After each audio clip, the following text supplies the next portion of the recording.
Très chers amis, bonjour. Nous nous retrouvons pour la paracha Miketz.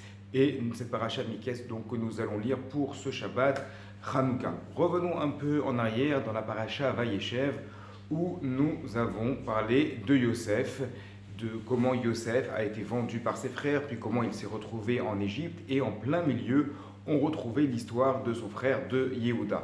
Donc, les commentateurs posent la question, pourquoi l'histoire de Yehuda qui est descendu habiter loin de ses frères pour fonder sa propre famille avec toutes les péripéties qui lui sont arrivées, pourquoi cela est placé au milieu de l'histoire de Yosef?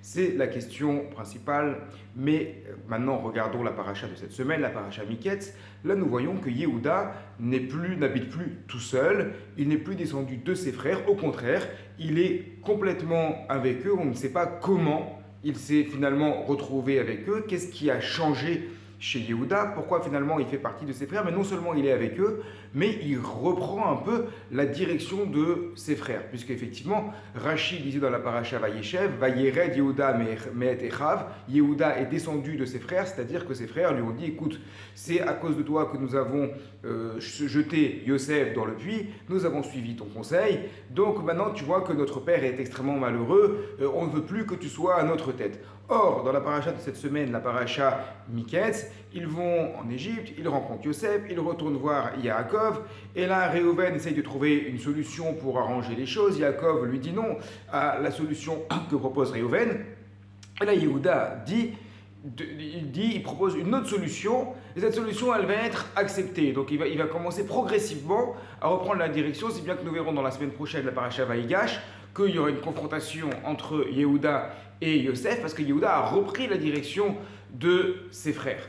Donc, comment expliquer cela? Alors, Vayered, ça veut dire il est descendu. On a vu dans la paracha Vayeshev, il est descendu de ses frères, ça veut dire qu'il y a eu une chute. D'ailleurs, le Targum Yonatan dit qu'il a perdu de l'argent, il a eu une sorte de faillite personnelle qui a fait qu'il devait se mettre en association avec un Cananéen. D'ailleurs, Rashi, dans la paracha Vayeshev, dit que le Cananéen, en fait, il ne faut pas comprendre comme un vrai Cananéen, c'est un marchand. Pourquoi il dit ça, Rashi? Parce qu'il a une question. Sa question, c'est comment le fils de Yaakov peut-il se marier avec une femme cananéenne, alors qu'on a vu qu'Abraham ne voulait pas d'une cananéenne pour Yitzhak, que Yitzhak ne voulait pas d'une cananéenne pour Yaakov, et quoi, Yehuda, il va faire justement l'inverse. Cependant, Ibn Ezra dit qu'il est possible que ce soit une vraie cananéenne avec qui Yehuda s'est marié. Comment comprendre ce point de vue-là? On propose l'explication suivante.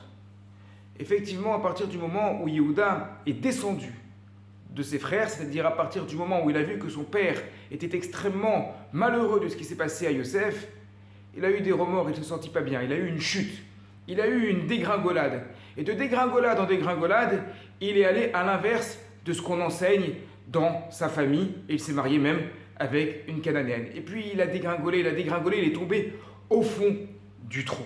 Puis finalement est arrivé ce qui est arrivé avec Tamar, et à la fin il dit Tzadeka Mimeni, elle est plus juste que moi, et par là Yehuda veut montrer qu'il a une prise de conscience. Il est tombé au fond du trou, mais même quand on tombe au fond du trou, il y a un moment où on peut se relever. C'est ça le rapport entre l'histoire de Yosef et l'histoire de Yehuda, et voilà pourquoi Yehuda se retrouve au milieu de toute l'histoire de Yosef, parce que Yosef aussi, il a critiqué ses frères, il a été un peu orgueilleux, et puis il a dégringolé, il est tombé au fond du trou, il est tombé vraiment, littéralement, au fond du trou. Et puis il s'est retrouvé également au fond du trou, dans la prison. Et finalement, il y a une prise de conscience et il se relève. Alors Yehuda comme Yosef sont tous les deux tombés au fond du trou et finalement, ils se relèvent et ils arrivent à se retrouver tous les deux finalement à la tête des descendants de Yaakov. C'est pour ça qu'on arrivera à la paracha de la semaine prochaine Vaïgash avec cette confrontation entre Yosef et Yehuda. Yosef et Yehuda qui sont tous les deux en un parcours similaire dans le sens qu'ils ont dégringolé en fond du trou. Ils ont réussi à remonter vers la lumière et c'est bien entendu tout ce qui se joue ici, c'est l'histoire de Hanouka dans laquelle les Bnei Israël étaient descendus, avaient dégringolé, avaient pris complètement toutes les mœurs grecques et oublié de plus en plus la tradition. Ils sont tombés, ils ont dégringolé au fond du trou et finalement grâce au Hashmonaïm, grâce à cette petite fiole d'huile qui a été allumée, ils ont réussi à sortir du trou pour remonter vers la lumière. Shabbat Shalom à toutes et à tous et Hanouka Sameach.